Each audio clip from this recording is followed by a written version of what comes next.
Welcome to the Philippine Chicken Karagdagang Kaalaman. Without much further ado, we'll be discussing on the basic part on how you're going to start your Philippine Chicken project.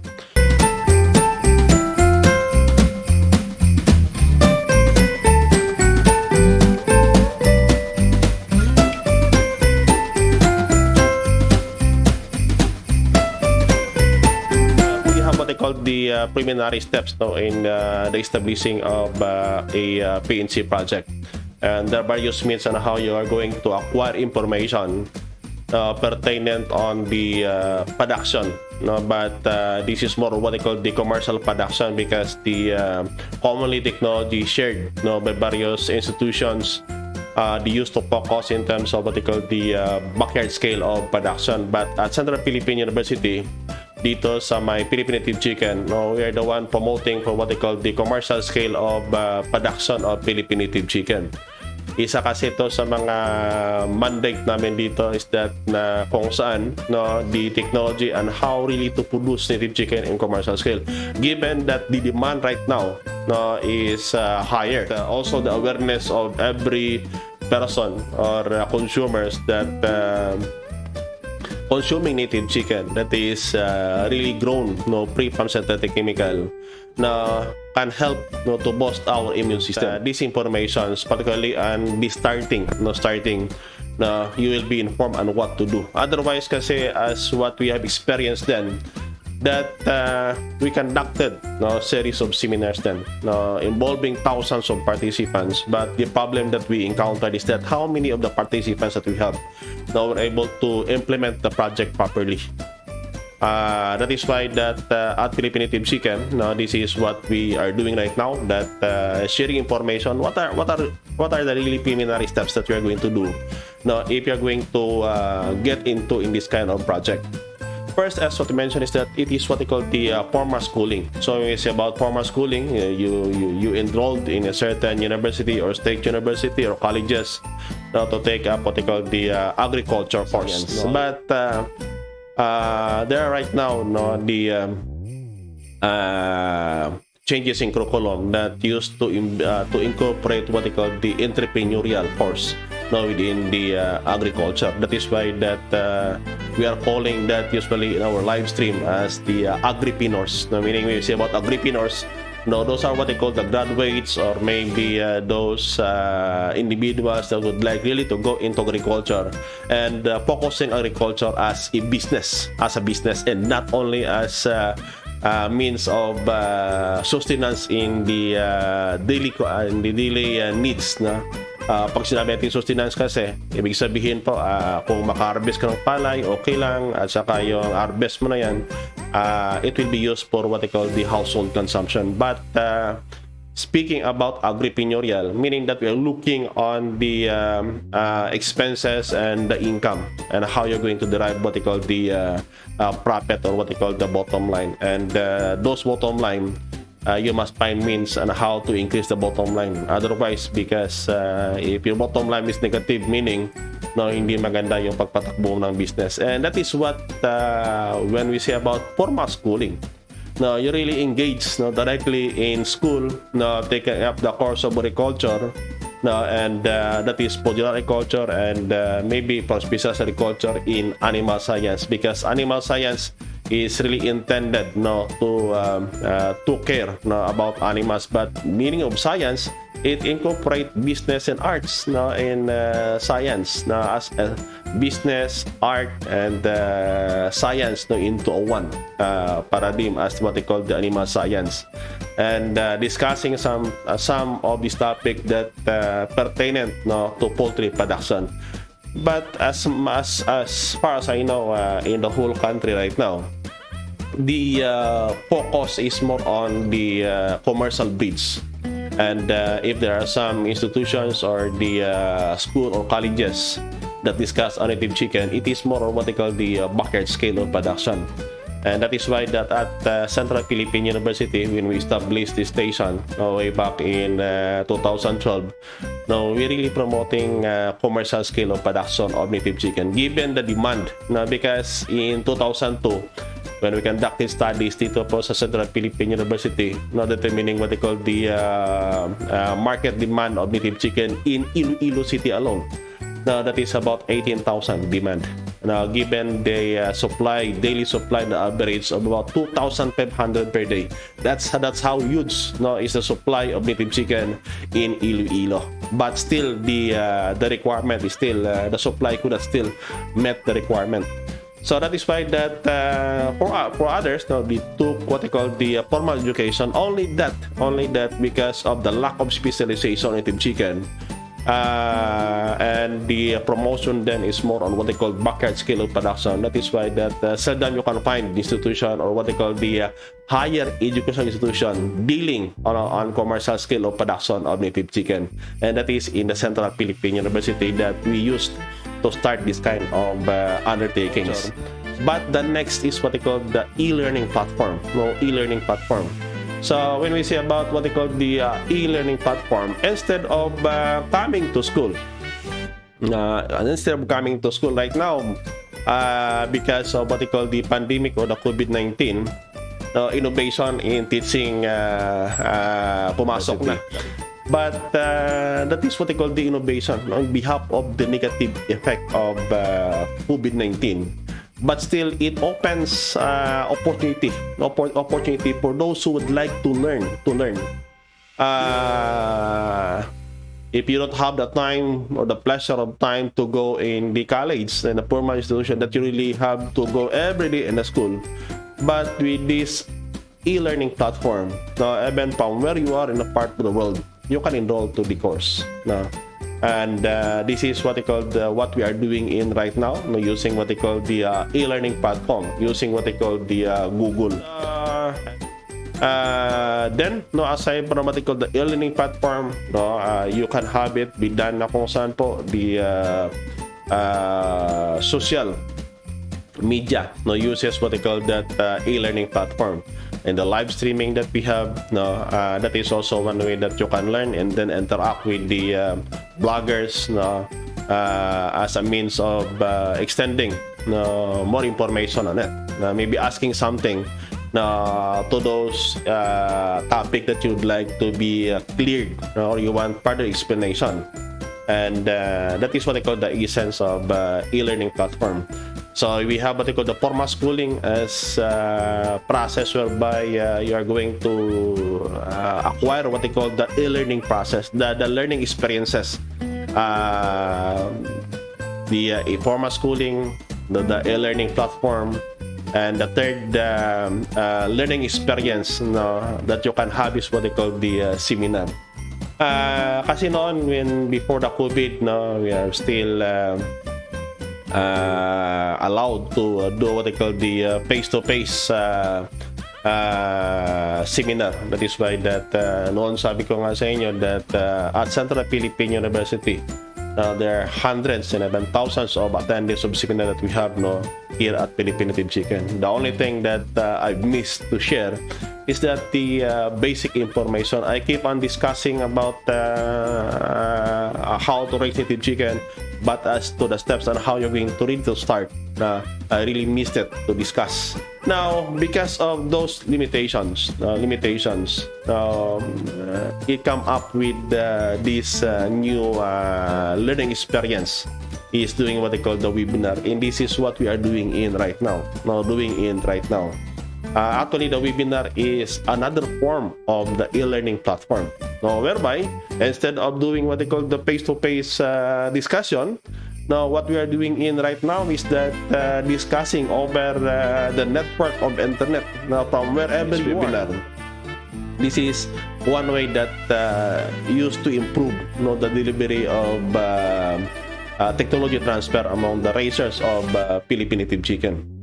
Kahit na hindi ka dito, kahit nasaan ka, there's no need for you to go at Central Philippine University. Unlike then, that when we are conducting seminar, we have participants coming from the Mindanao area and coming from Luzon area that really visited Central Philippine University just to learn, and all about what they call the commercial production of native chicken, and seeing by their eyes Now, what were the activities that we have done, and then if possible, they can copy it and bring to the respective areas.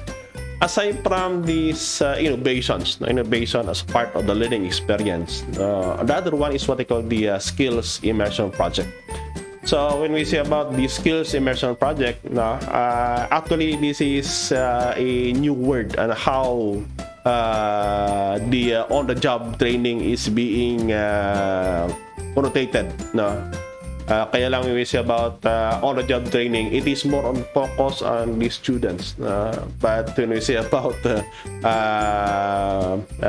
agripreneurs or the would-like agripreneurs or the weekend farmers and professionals that would like to learn about native chicken, we coined the term what they call the skills immersion program. Actually, the Central Philippine University here at the Philippine Native Chicken, we offered them the skills immersion program. Actually, there are some requests that if possible, some of the racers would like to visit CPU and then try to have what they call the hands-on. Because then when we conducted the skills immersion program, maybe it is around by the hundreds of participants were able to visit us here and immerse to the actual operation of the project that really intend to showcase what they call the commercial, how really commercial scale of raising of native chicken should be done. And that is what we have did before. Now, on program, what is the difference between this first four that I've mentioned, the formal schooling, and then the e-learning platform, and then the webinar, and the skills immersion program? Actually, if you're going to take a look on it, it tries to what they call complement with each other. The information that maybe some of you who are able to take agriculture, and maybe as the years goes by, based on the studies conducted, it found out that right after the students graduated from the university or from the college, there is what they call the negatively correlation learning and the retention of learning, especially if you are out of your field. But with this one, the e-learning platform, the webinar that we have, it can be revitalized, or maybe a little review of what you have learned then. And to those who are not able to go in a formal schooling, this is one way that can equip you as to the basic knowledge on the production of native chicken, not on the backyard but on the commercial. And this skill immersion program is one way that you can really apply what you have learned from the e-learning platform and this webinar, because it is far different. While you keep on listening and viewing some of our live stream program, but it is far different when we are going to have what they call the hands-on trainings. And aside from that, maybe in some other areas of the Philippines, and maybe if you can find time to interact with other racers. So we say about other racers, maybe your neighbors are raising native chicken, or maybe some of the relatives is raising native chicken. Now, maybe you can have a slight discussion with them. As to what is really on the raising of native chicken. I know that the interactions among the racers, the sharing of knowledge is very vital. So iba kasi ang usapan yan pag may kasama ka, because the experiences either in the ups and downs of it, they can share it among the others, or maybe nasa iyo din that you can also discuss with them what are the ups and downs in raising native chicken, particularly even it is on the backyard scale. Now, what are the limitations in the backyard scale? So based on their experience, they can share it to you, and then later on it can be substantiated also by attending some of the blog of the various institutions or maybe individuals focusing on the native chicken, even not on the native chicken by itself, but maybe in some other commercial bid for you to learn. Don't confine yourself only to one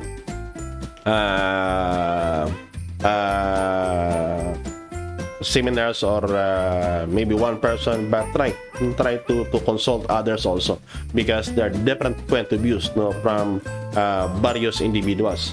Aside from the interactions from the other racers, the next is what they call the modular learning. Now, so when we say about modular learning, now this is one way that you can have a learning process, but this learning process is not on the way that all of the topic that will be presented in just one instance. Like what we are doing here at Central Philippine University. Kaya nga sabi natin that even in the page, you can see that the various short videos that we are presenting, and that is one way that we can share it to you, the information as short videos, whereby it can serve as your point of reference later on as to what you are going to do in the modular learning. It is module by module, like what we are doing in right now. It is usually in a sequence. Unlike if we will be conducting the seminars, but it is what they call the physical presence, that it usually our seminar here at Central Philippine University is running for almost 16 hours, 2 days of seminars. And sometimes we tend to do what they call the overtime at the evening, so that we can accommodate more of the questions, interactions. But in this platform, the webinar that we have, because of the limited time, that is why that we try to have it be done in a sequence, topic by topic. You cannot learn all of those things in just one setting. That is why that we are doing it right now, and it is being complemented with the reading materials. From modular learning, the other part of the learning process experience is what they call the ang tawag namin doon is what they call the innovative platform. Innovative platform. So when we say about innovative platform, it combine the various method of technology sharing, and that is what we are doing in right now. And that is why that we are doing this one, the e-learning, the webinar, and the modular way. And then it is being complemented with the live stream. Isa kasi yan sa mga nakita namin that the various method of extending the packages of technology can help to ease the process of understanding about the technology. Kaya nga sabi ng isang director ng TESDA sa akin, sabi niya, the commercial scale of production of native chicken, actually that is an emerging technology.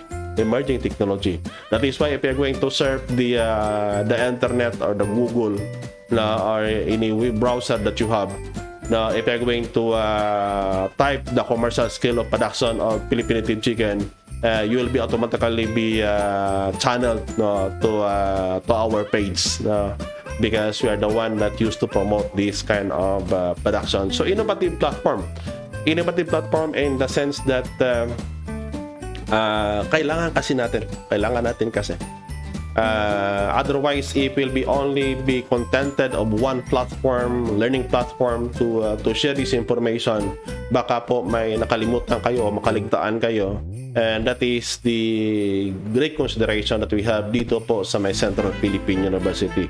So to review the learning experiences, kaya nga sabi namin is that when we say about the learning experiences is different from education. So iba kasi. So we say about learning experiences, you were educated and you understood what are the learning that you acquired. Delikado kasi dito sa delikado kasi sa pag-alaga ng manok. Otherwise, you will be spending your hard-earned money without this learning experience na delikado po. Majority of those who attended our seminars because nagandahan sila sa project namin and they have the money to pour out no, as an investment, no, and eating up into nothing, or what they call the bankruptcy. And that is why that we are sharing this information. This is based on not only on what we experienced and even what we studied, but also with the previous attendee that we have. No? And we are glad that they keep on sharing also the informations, no, their experiences, no, in raising of native chicken. No, maybe we forgot something. No, we forgot something then when we developed the technology, and the continuous sharing, no, between the raisers and us here at Philippine Native Chicken, yung kung bakit na medyo na-equip na kaunti yung native chicken when it comes po sa technology transfer. So, the learning experiences that you can have, you have what they call the formal schooling, the e-learning. Possibly, you can have what they call the webinar or the seminar. No? In lieu of the seminar, we have what they call the webinar. We have also the skill immersion program. Now, as one also of the learning platform where you can get what they call learning experiences. The next one is interactions. So the interaction meaning that you are interacting with other racers also. And the other one is what they call the modular learning, whereby the giving information, it is being done gradually according to topic. And the last one is what they call the innovative platform. So those are what they call the various platform from where you can get what they call the first-hand informations, and they are complementing with each other. Meaning that it could not be done. No, the more platform that you can get into, the more learning experiences that you can have. Isa kasi yan sa mga kailangan po natin as I always mention in the live stream program. Pwede bang before you put your investment in this kind of project, first equip yourself. Otherwise if nakita mo ka, nagandahan ka, and then you try to implement it immediately, what will happen is that yung hard-earned money that you have. I know that for the OFWs and lalo na sa ating OFWs or mga about to retire agripreneurs, the money that you will be spending is your hard-earned money. And if you not equip yourself, kaya nga palaging sabi namin dito sa my Philippine Native Chicken, what a very expensive tuition fees.